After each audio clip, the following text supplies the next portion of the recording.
My name is DK Chukwumerije, and my task this morning is a simple one. It is to introduce you all, guests and citizens alike, to this country hosting this convention, this country called Nigeria. I am a poet, so please indulge me. You see, Nigeria is not for the faint-hearted. How can it be? When half the population is under the age of 19, you see, this country is full of young people. That is why our streets are full of loud voices. Do not fear. Area is a type of greeting here. Here, when a woman is overwhelmed with pride in her own child, she looks at him and says, see your head like a papa head. Come off a road. That is how we are. The type of people you tap on the shoulder and we look up and say, witty. Do not be afraid. Just learn to begin the conversation with a plea. Should you find yourself lost and in need of direction, or wondering how to ask the caterer for an extra spoon of rice, do not be afraid. Just begin that conversation like this. My brother, my sister, I beg no vex so. And you will see they will smile. Because that our aggression is surface. Beneath it all, we dey. Yes. How you dey? Huh? That's how we say, hi, I'm coming. I'm coming. That's how we say, bye.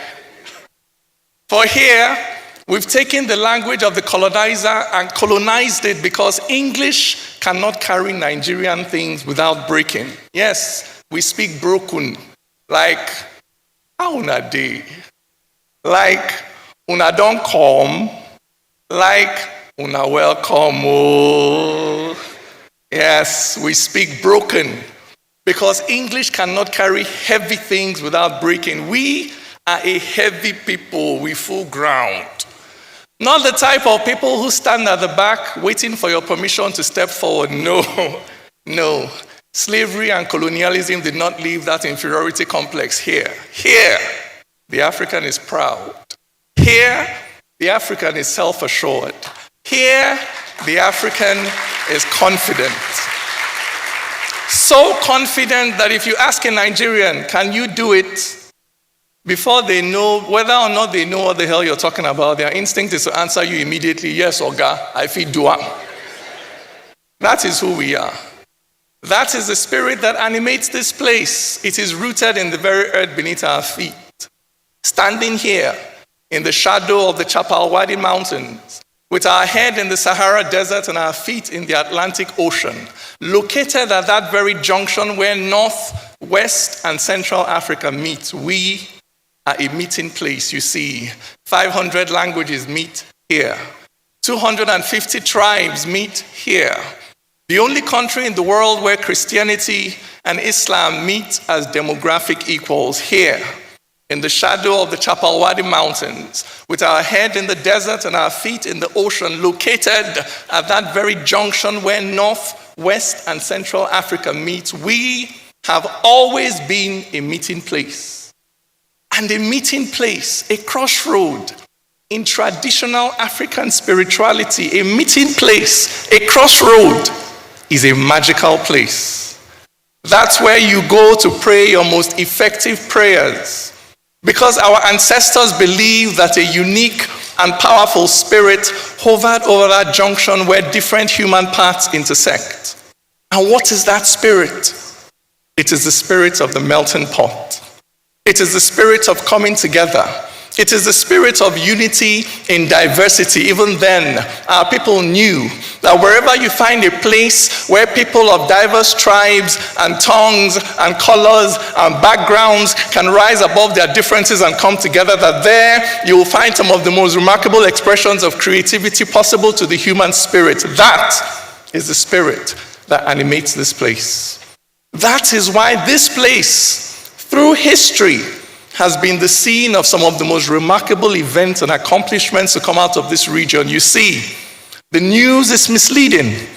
that characterizes us only for corruption and terrorism, but here you are today, but an hour's drive away from the seat of the earliest known sophisticated civilization in all of sub-Saharan Africa, the Nok civilization. Here you are today, but an hour's flight away from the takeoff point of one of the greatest migrations in human history, the Bantu migration that spread the knowledge of farming and ironworking all across sub-Saharan Africa. Here you are today, but a few hours drive away from the Bronze Age civilization of Igbo-Ukwu, from the eternal capital of Kanem Boronu, the seat of West Africa's oldest continuous kingdom. You see, the news is misleading. That characterizes us only for corruption and terrorism, but here you are today, but a few kilometers from the ancient walls of Sungbo, second in length only to the Great Wall of China.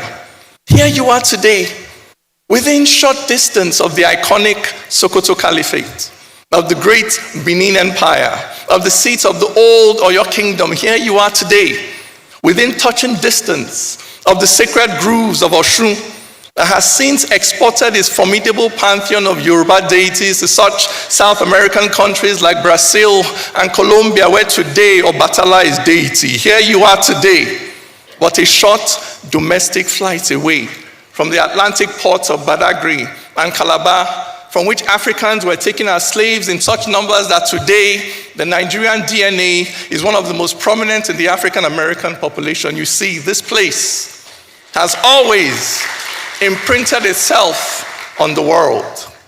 Our relevance to the shaping of global culture did not begin with that familiar song. I know you know that song. Our relevance to the shaping of global culture did not begin with that song. Let me see you go, lo, lo, lo, let me see you go, lo, lo, lo. No. Our capacity to be relevant to the shaping of global culture did not begin with Kizz Daniel and his famous song. It did not begin with Burna Boy and his Grammy. It did not begin with Chimamanda Ngozi Adichie and her TED Talk. It did not begin with J.J. Okocha and his football skills. It did not begin with Wole Soyinka and his Nobel Prize. It did not begin with Fela. It did not begin with Achebe. It did not begin with Aliko Dangote. It did not begin with Amina Mohammed at the UN, or with Ngozi Okonjo-Iweala at the WTO, or with Olumuyiwa Bernard Aliyu at the ICAO. No. Our creative, entrepreneurial, pull yourself up from the ground spirit that has given the world Afrobeat and Nollywood and Naija Jollof. Our creative, entrepreneurial, pull yourself up from the ground spirit is as old as the ground beneath your feet. It is rooted in our very geography, the same geography that conspired to make us such a natural meeting place. I tell you, it is no accident that the same geographical space that incubated so many of the iconic kingdoms and peoples of ancient West Africa is today home to the biggest economy in Africa and the most populous black nation on the face of this planet. That is where you are.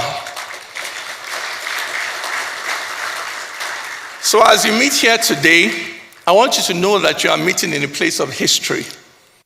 As you meet here today, I want you to know that you are meeting in a place where nothing is impossible, where people do not take no for an answer, where a semi-literate man will lay bricks and his wife will sell akara by the side of the road from morning till night just so their children can go all the way to university.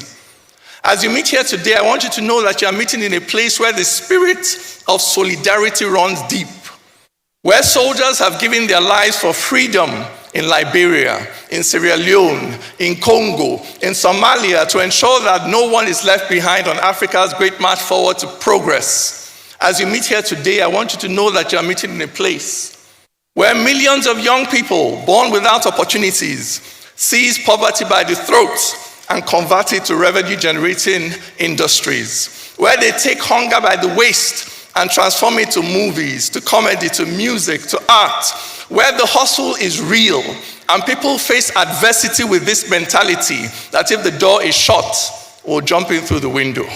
If the window is closed, we'll break in through the roof. If the roof is sealed, we'll tunnel up through the ground, but anyhow, God must bless our hustle. I tell you, Nigeria is not for the faint-hearted.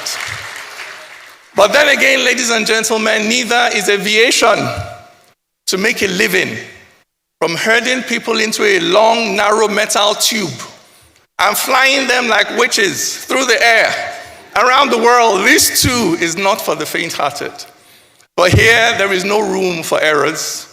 Here there is no room for cutting corners. Here there is no room for excuses. Here there is no room for security lapses. Here there is no room for accidents. And yet, if the whole world is itself to become a meeting place, if this incredible planet is itself to become a crossroad, if this beautiful earth that we all call home is itself to become a melting pot, then these planes, your planes, must continue to take off and land safely and in a sustainable manner every single day, so that East can meet West, so that global North can meet global South, so that the woman can be reunited with her lover, so that the young can pursue their dreams, so that the narrow-minded can go forth there by themselves and see that everywhere, underneath the differences in culture and language, that everywhere humanity is basically the same. For there is nowhere you will arrive at on this planet and fail to find love and hope and faith and fear and lust and greed, and that human struggle to rise above the baser aspects of our humanity, that eternal struggle to live our children better lives than we had. This is the power of travel, to familiarize the strange and bring us all to this recognition that when all is said and done, though oceans and mountains may separate us today, still, wherever you fly into on this planet, you will discover that there is but one race, and that is the human race. This is what you must keep in mind today as you negotiate, that I am not your enemy, that man or woman seated across from the negotiating table from you is not your enemy, that they are just like you, that their children need to eat too, that their aviation industry needs to grow too, that their country needs to develop too, that we belong to one global community, all of us, and that global community is seated on one flight. And in the end, it does not matter whether your country is seated in first class, business, or economy. A fire in any section of this plane will eventually bring us all crashing down. This is what you must keep in mind today as you negotiate. That fairness is the only type of sustainable fuel fit for this journey. That justice alone will provide the lift that this aircraft requires.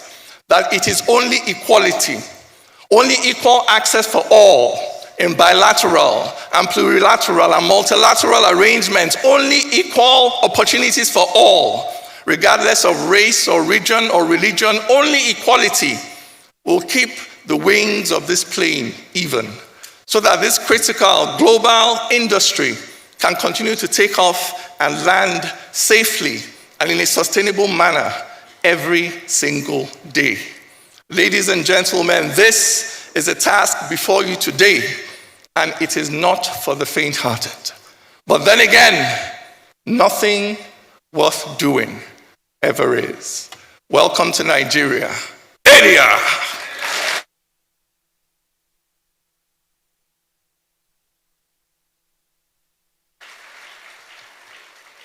Someone said to me, if he had an invincible teleprompter, and I said, no, it's flowing from his spirit. That's the Nigerian spirit. Nothing they happen. Please celebrate him again.